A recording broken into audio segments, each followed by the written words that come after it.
சொந்தங்களே அஸ்ஸலாமு அலைக்கும். எல்லாம் எப்படி இருக்கீங்க? வாங்க இன்னைக்கு நம்ம ஃபேன்சி கிச்சனில் பால் பாயசம் எப்படி செய்கிறதுன்னு பார்ப்போம். இன்னைக்கு எங்கள் பெரிய பேத்திக்கு பிறந்த நாள், அவங்களுக்காக பால் பாயசம் பண்ணுறோம். வாங்க அதை எப்படி செய்கிறதுன்னு பார்ப்போம். இந்த பால் பாயசத்துக்கு 1/4 கிலோ ஜவ்வரிசி எடுத்துருக்குறோம். சின்ன ஜவ்வரிசி 1/4 கிலோ எடுத்துருக்கோம். இதை கழுவி போட்டு ஒரு 4 விசில் விட்டு வேக வச்சுக்கோம்.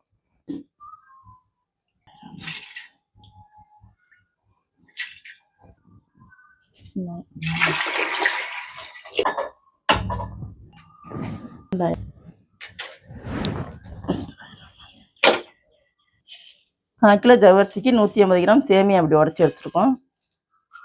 50 கிராம் முந்திரி பருப்பு, 25 கிராம் பாதாம் பருப்பு எடுத்து வச்சுருக்கோம். இதை 1-2 உடச்சி எடுத்துக்கலாம். இந்த பாயாசத்துக்கு 1 லிட்டர் பால் காய்ச்சி எடுத்துக்கலாம்.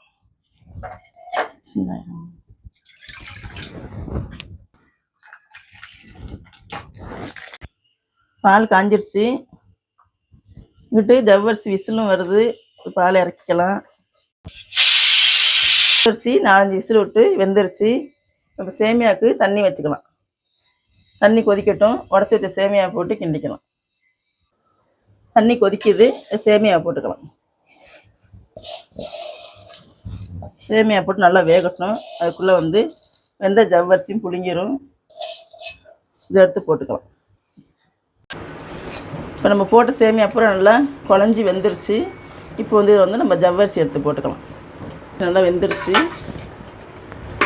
ஜவ்வரிசி எடுத்து இதில் ஊற்றிக்கலாம்.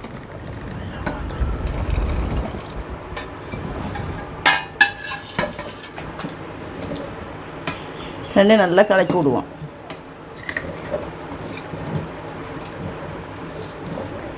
இதில் நம்ம 1/2 கிலோ சீனி போட்டுக்கலாம்.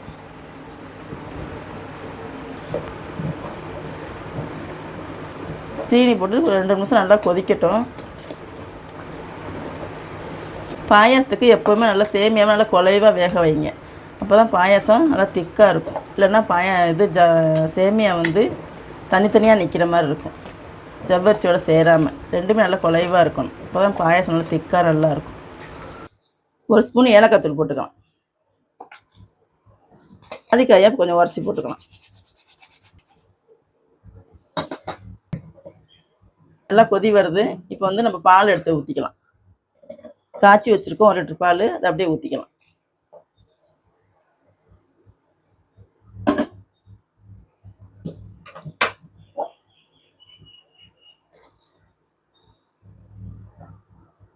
பால் பாயசம் சூப்பராக ரெடி ஆயிடுச்சு. இதை அப்படியே ஒரு 1/2 மணி நேரத்துக்கு விட்டோம்னா அப்படியே நல்லா கெட்டியாகி செட் ஆயிரும். இப்போ நம்ம பருப்பு போட்டுக்கலாம். பாதாம் பருப்பு முந்திரி பருப்பும் உடச்சி வச்சதை போட்டுக்கலாம்.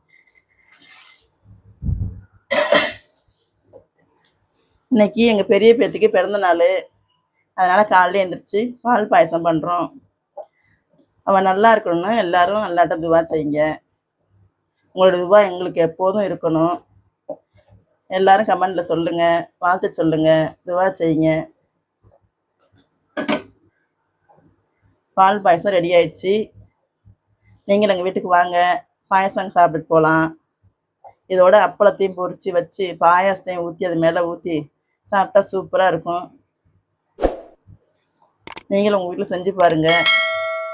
எப்படின்னு கமெண்டில் சொல்லுங்கள். சப்ஸ்கிரைப் பண்ணுங்கள். அஸ்ஸலாமு அலைக்கும்.